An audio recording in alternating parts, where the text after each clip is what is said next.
প্রত্যেকটাই যেটা ইংরেজি বুঝি না বুঝলে জিজ্ঞাসা করি কোন সেরাবেরা, বললাম এটা কিসের, বললো স্যার এটা আপনাদের এটা সুরের গোস্ত আছে না, সেরাটনে ঢুকছি বলে কি খাই আসবো। একটু পরে আরেক জায়গায় গেলাম, এগুলো কি কাঁচা কাঁচা, বললো এগুলো সামুদ্রিক মাছ, এগুলো আপনাদের না, এগুলো কোরিয়ান এবং বিভিন্ন অন্য দেশের লোকেরা কাঁচা এগুলো মাছ, এগুলো ওরা কাঁচা সস দিয়ে খায় ফেলে। ওরা তো পোকাও খায়, আস্ত তেলা পোকা ধরে নাকি সস দিয়ে খায় ফেলে। ফ্রাই করলে যেরকম কড়কড়া হয়, তেলা পোকা তো এমনি কড়কড়া দেয়।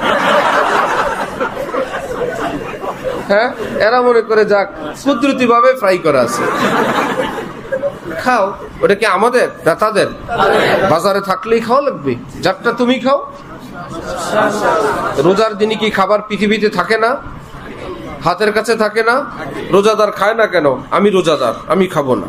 সুযোগ থাকলেও খাবো না, মনে চাইলেও খাবো না, চান্স থাকলেও খাবো না, সব সুযোগ সুবিধা গ্রহণ করা থাকলেও খাবো না। ঠিক এমন একটা সমাজে আমরা আছি, আমাদের জীবনের, আমাদের এলমি জীবনের, আমাদের উন্নত ভবিষ্যতের বিপরীত বিধ্বংসী অনেক কিছু হাতের কাছে থাকবে।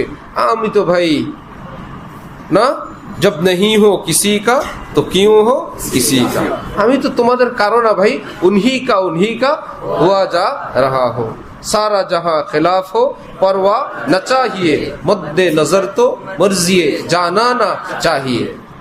আমি তো ছুটছি ভাই, আমাকে থামাবা না। হটো মেরি নজরু সে আমওয়াজে রঙ্গি, এ পৃথিবীর রূপ লাবণ্যের ঢেউ তরঙ্গবারারা, সরো আমার সামনে থেকে। গুনার আহ্বানকারীরা সরো। কেন ভাই সরব? ये कश्ती पिया के नगर जा रही है, আমার এই জীবনের নাও প্রিয় আল্লাহর ঘাটের দিকে ছুটছে। আল্লাহর ঘাটের আগে কোথাও থামবে না, থামানোর চেষ্টা করবে না, সরো।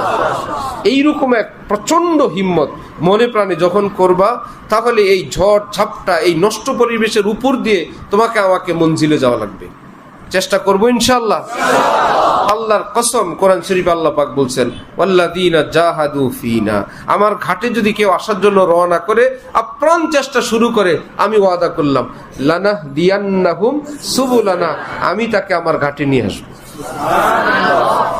আমার তোমার ইবতিদা করনা হয় মুশকিল, ইন্তেহা মুশকিল নেই। শুরু করা কষ্টের, শেষ কষ্টের না, কারণ শেষটা আমাদের হাতে না, আল্লাহর হাতে। আল্লাহ আমাদের সকলকে তৌফিক দেন।